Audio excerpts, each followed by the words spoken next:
All right, y'all. How y'all doing today? This is Sandra D, and you are at the Panda podcast. I just got off a plane, and Foxxy just got on the plane. I'm leaving LA. She going up to Sacramento area for work. So she in California this week. Yeah. Yeah, and then we got a surprise guest, Mr. Cliff2 in the house. Hey, y'all. What's happening? I was going to tell you that Foxxy will turn into a black man for y'all this session. But that's Cliff2. What's going on, Sandra? I'm tired. I know you tired. Tired. Just left California for 8 days. 8 solid days. Yeah. I left Sunday morning, and I just got back 4 o'clock Monday evening. You know, you working, girl. Yeah, I am. I'm so proud of you, though. Well, thank you. I really am. Thank you. Hey, it's grind. There's so much went on in California. I got to break this up over probably about 7 months. Because, girl, the people had me. I've been sitting over there looking at these people. These people had me going. That LA comedy scene is something else. It's something else. Because I met people from Houston. I met a lot of Houston comedians. There's a lot of people from Houston that started comedy here, black and white, that was up there and that was at the festival. And they're all doing very well. You know, as far as being in the scene, being in the grind. And it was so funny because everybody would ask me like, "Oh, what? Y'all must got a good scene in Houston. We didn't know Houston had a comedy scene like that." Yeah. They were like, "Wow. Houston, what's the clubs? What's the places?" They want to know, if I come through Houston, what's the places? Where can I go to get and do comedy? And, you know, I was plugging everything, Carrington's. Yeah.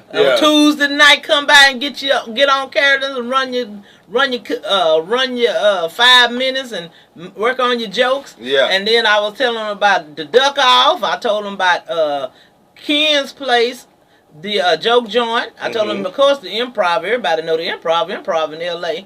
And then and the Secret, the new one, the Secret Group, and they always put up out of town comedians. So, you know, I was just telling them, and then we have little places around town. But I was just telling them, Houston comedians work really hard at comedy, and we put in a lot of work. Yeah, I definitely agree, because I'm doing next on the 31st. I'll be doing 3 shows a week. Oh, that's great. 3 shows a week. Yeah, because you're going to be doing Carrington's, right? On Tuesdays. And then Wednesdays. GMT Radio, Real Life, Real Laughs. The Boss Lady, Miss PT, too. There you go. Hey, Penny. And then on Fridays, starting August 31st, we will be on the Rocks. They're going to be on the Rocks. On the Rocks, baby. Just chilling with that drink in your hand. On the Rocks.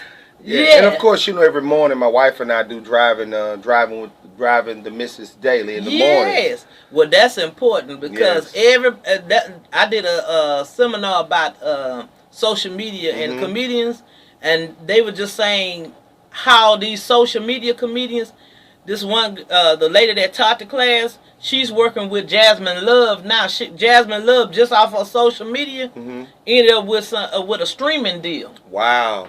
Yeah. Okay. Yeah. And then Just Hilarious, she ended up being on Laurel Howery's Fox 26. He has a comedy coming out, and she has a recurrent. She is actually on that. She's working. Yeah. No, they all come from social media, because they are looking at that. They're looking at your followers, and then they feel like that's built-in audience for whatever project they put you in. So it's important now. And even if you don't have a lot of followers, what the lady said, they want to see you and hear you, because if they see you and hear you, they can see if you're going to be right for their project. So you have to make your presence known not only on the internet, but also not social media, but you need to have clips. Get you a good clip. Get you a good clip of any set. You don't have to do.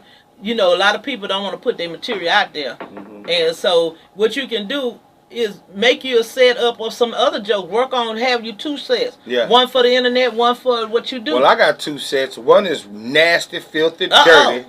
And the one's for the church. Only Southern Baptists, though, not just regular Baptists. Not regular. Because Southern Baptists drink. You know, regular Baptists. No, the Catholics drink. Well, Southern Baptists, too. My son had me on a cruise boat when he was DJing. Right. Shout out to DJ Camo.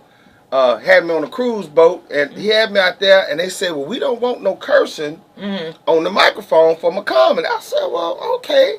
So I got up, and I was trying to do my clean set, and somebody pulled out some Crown Royal. I said, y'all Southern Baptists. Yeah. That's what that well, is. the thing about it is, the word says that. The word. You sound like Pastor Johnson. The word say that the pastor can't have no drink and deacon can have little wine. Yeah. And the pastor can't have no wine. Congregation can drink. It's just you can't get drunk. But see, the people don't understand the difference. You know, you can't get drunk. That means if your drunk is one drink, then you can't drink. Yeah, I understand. But if your drunk is 9 drinks, then you can go on up to 8. Go on up there. Yeah, you can go on up to 8. That's right. That's right. As long as you ain't bothering nobody, you ain't hurting nobody, and you ain't getting behind the wheel of a car. Now you do know, old Deacon retired. They let him drink like he wants to. Oh well, he just he's already built in. That's right. Of the grape. Of the grape. We call that he partakes of the grape. Of the grape. Of the grape. All right, okay. All right. Of the corn. Of the wheat. You know, it's just different ones. Yeah, because the wheat sure get used up. Of the barley. Yeah. Of the barley. Lord have mercy, man. But yeah. So, but. That sounds like fun. I saw you and DJ Camo did an event yesterday. Yes. Back to school, Bullet. Yes. Actually, what that was is a movie that Miss Nicole Mars put together, and you starring in it, Miss Sandra D. I had a smile roll at the beginning. Yeah, wasn't that smile. It was a good movie. No, but it was just basically talking about bullying. There's something that's really important with the youth nowadays. You know, a lot of times we were back in school, you just whooped the bully. Can I cuss? Go ahead. We just whooped the bully's ass. That's how. But nowadays, it's a lot more. The bullies now it's internet. There's a lot of different ways that bullies can bully. Yeah. And it was just important for the conversation to be had with kids about bullying. Is that a lot of time we teach our kids to have a voice, but we don't teach them how to respect and have a mind. That's right. I think you should teach your children how to voice what's coming out of their mouth before you give them a voice, because if you don't, it'll be backwards. They'll forever be saying things disrespectful. Sometime, and I'll be totally honest with you, sometime not even knowing is disrespectful because they've never been taught better. That's right. That's so what I'm I believe in giving. I do believe in giving kids a voice, but you must first give them knowledge. Right. So they'll know what's coming out of their mouth. Well, you have to talk to your kids. That's one thing. People these days, they talk at the children and not to the children. Yeah. And I've been guilty of that for a couple of years. I'm trying to do better. Yeah, I know, but no, and it's hard because we busy. We trying to work, raise a family, and this happen, and then life just comes at you.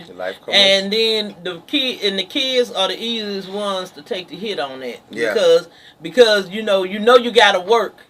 Because you got to pay the bills so you can feed them. And so it's important. So a lot of times it's hard for us to be in the moment and enjoy our kids. Because that's the most important. They're not going to be kids forever. So it's important that we take the time to really enjoy. When I don't have any kids, but when my nephew was small, the one thing I never really stressed out about, I used to love to take him places. Me and my sister, my mom, we took him everywhere. We took him Disney World. We took him Palm Springs. We took him New York. Everywhere you want to go, we go. We go everywhere. We believe in vacationing. My family believe you take your kids out of where they at so they can see the rest of the world. They'll know that this right here ain't nothing. It's a big old world. You need to turn that corner and go see something. Yeah. And so the one thing we never stressed out about is why we stressing out. Why you stressing out? If you taking your kid to the park to have fun, why you screaming and hollering at them to come on? I'm like, ain't y'all finna go have fun? It ain't no time limit on that going to have fun. You got to be having fun in 15 minutes. I never understood that. No, we're going to get there. And when we get there, if we late, then you only get 30 minutes of fun instead of the hour of fun. But you're going to have fun. I'm not going to worry about that. That's your time. That's your time. That's your fun. So if you don't want to be on time for your fun, player, you going to get 30 minutes of fun. That's all I can tell you. Oh, goodness gracious. I totally agree, though. Yeah. I wasn't going to stress out about it. Come on, baby. You better hurry up. Hurry up for what? We finna go have fun. Why I got to be be stressed out about going to have some fun. Yeah. That didn't make any sense to me. And so I never lived by that principle. Even for myself now, if I'm going somewhere, I try to get there early. But if I'm going somewhere for fun, if I get there 10 minutes late, I'm going to have fun. Trust me, them 10 minutes not going to stop me from having fun. Right, because kind of fun grown folks have, 10 minutes ain't that much time.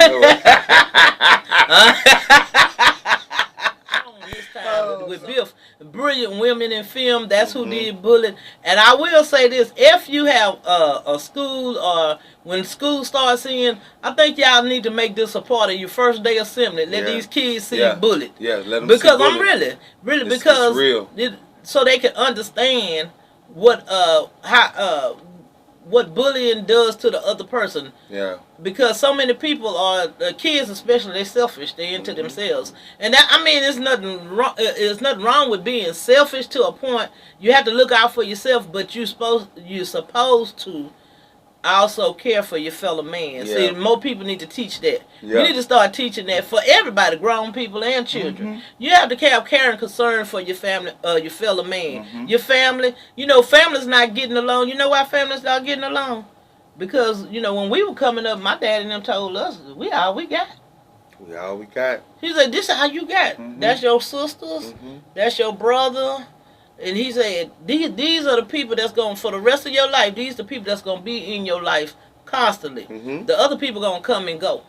But these, these are the people that's constantly in your life. So, you know, our family, and then like cousins like sisters and nothing. In my family, our cousins was like sisters and brothers to us. Like I got a question. You ever seen white people talk about their cousins? You know what? It was so funny because I was down there and then I talked, actually, one of the white female comedians, she said, "Oh, these are my cousins." I said, "I got a friend in Houston. Would have been surprised to see that. Yeah. You brought some cousins to the show." Yes. Yeah, but they do have cousins. I was surprised. They do have cousins. Because I had a friend, and I used to wonder, because as black people, we talk about our cousins all the time, like they're brothers and sisters. Yeah.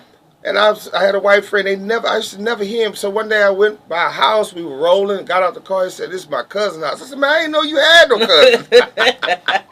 I just thought you had brothers and sisters that you didn't talk to. Oh yeah, nah, yeah. Oh, then you didn't talk to your brothers and sisters? He didn't talk to his brothers and sisters. And you know, it's a lot of people out there now. They mad at about some stuff that don't even make any sense. I be like, you better get over that. You need to get over that. But so you can grow. Yeah, well.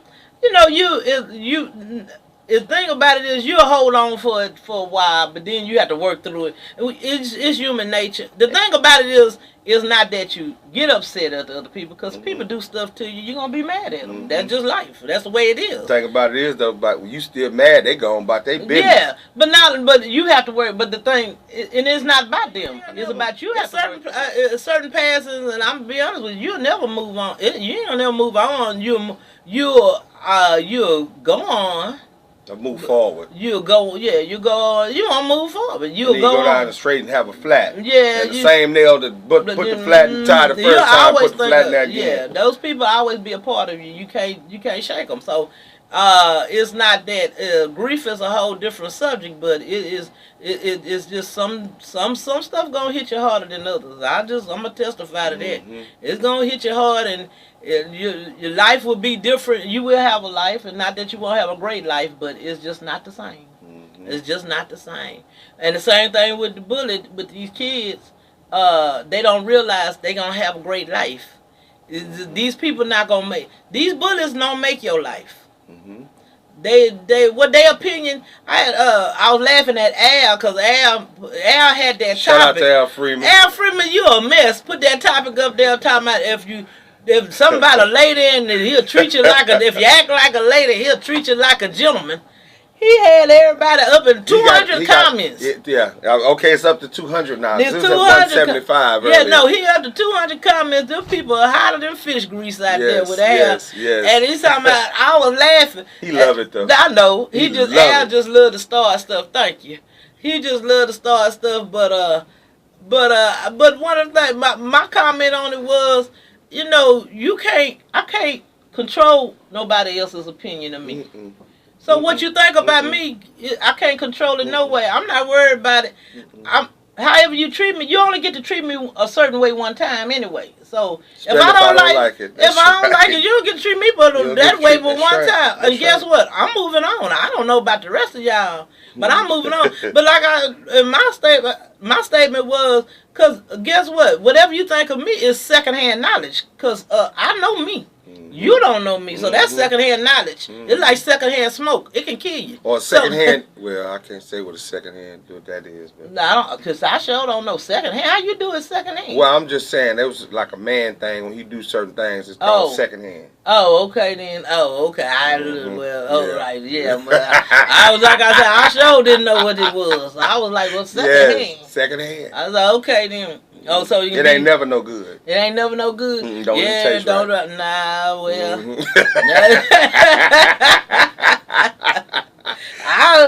But yeah, so that was pretty funny. I was laughing. I said that doggone Freeman. He is something else, man. But I met a lot of people in LA that comedians from Houston. And her name is what? Bunny Wong. That's her stand-up. Okay, that's Bunny Wong. Oh my gosh, she had the best joke. I tell you, her and another African. I was thinking about DK. This African had the joke. They had the 2 jokes of the festival for me. They were so funny. I said, oh my God, I just laughed at. The jokes were so real that it was so funny to you know. Yeah. I remember their jokes because it was funny. But she was one of them. Her name was Bunny Wong, and she knew Al Freeman. Wow. From years ago, and she had 8 husbands. She been married 8 times. I just been all at one time. Or no, what 8 times. Polygamy going on. Yeah, and the man asked her. He said, "Have you ever said no to a marriage proposal?" She said no. How many babies she got?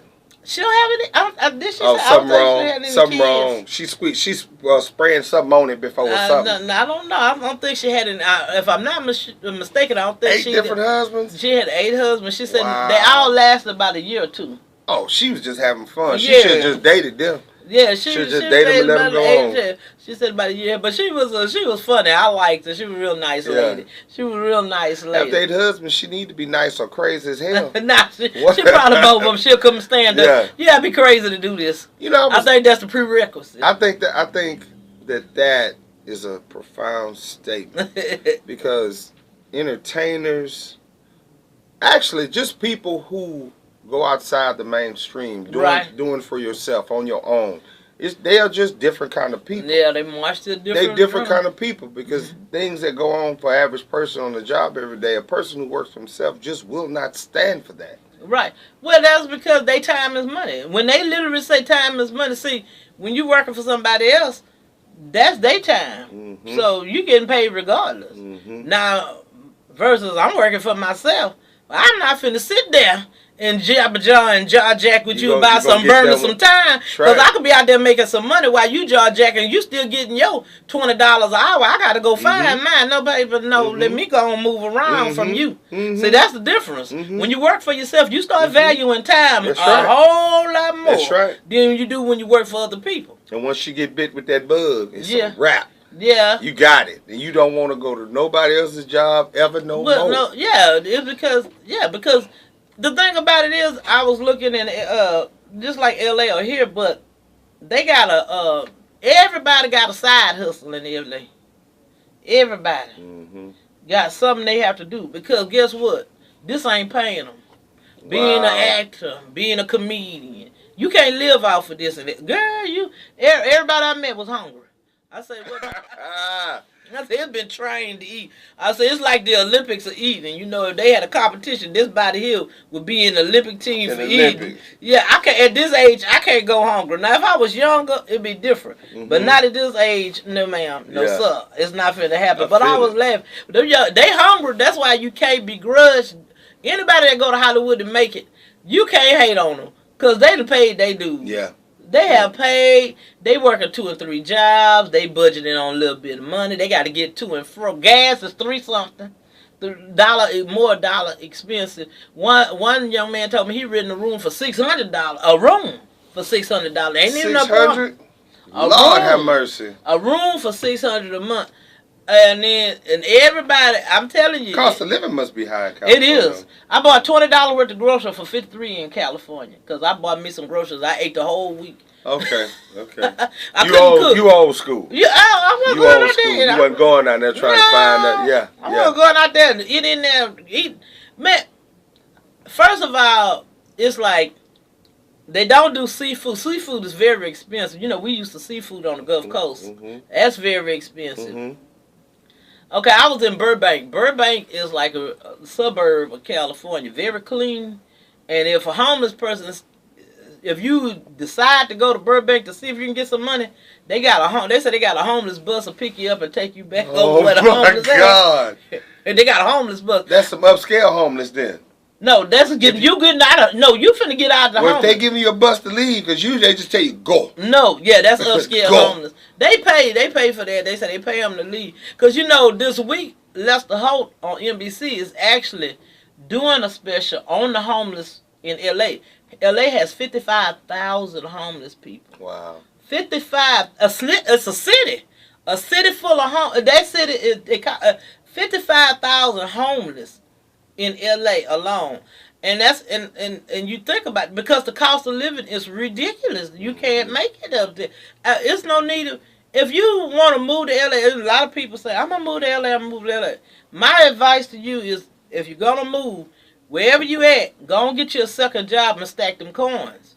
So when you go down there, and have you a job before you go down there. Don't go down there because everybody trying to do what you do. Mm-hmm. It's not everybody moving every day. New people move into LA want to be a star. Mm-hmm. And then the second thing I'm gonna tell you, you're not gonna be a star overnight. So y'all can kill that. Yeah. Go to school, get your education, go sell some insurance or learn how to be a engineer. Do something else in the daytime and stay off that pole. Yeah, he got him one. She was a stripper, and she had a baby, but nobody knew about it till Pusha T is in the entertainment community knew he had that baby. Wow. But we didn't know. It really wasn't our business to know. I don't care. Because I ain't got to pay that child support. I don't care. Mm-hmm. But when they had that beef, Pusha T told his business. So, you know, and that's how stuff get at you. But he ain't married or nothing. So no, he not married. He not. Hey, he should have paid her better than that. He paid her. They say he crazy about the little baby, which he should be. That's his baby. That's his baby. And his mom is it his baby? They say he know it's his. Well, how he know though? He said he went to the people. Oh, he said, well, he should have. He got big money to do that. Well, you know, that's good. Let me tell you something. I'm a woman. Mm-hmm. And I'm finna give y'all men a piece of advice. Give him game then. Give him game, Sandra. I don't care. If a woman get offended, if you ask for DNA, you need to run right then, because it wouldn't offend me. I'm going to tell you I'm faithful to you. Mm-hmm. And I will be faithful to you. But I'm not offended if you say I need DNA, because guess what? You need to know. Mm-hmm. Not for me.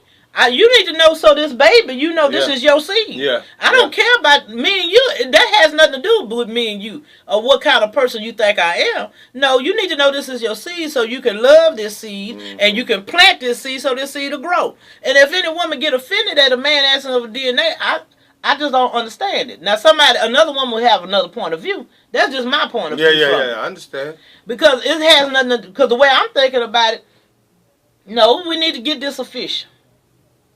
Let's get it on the record.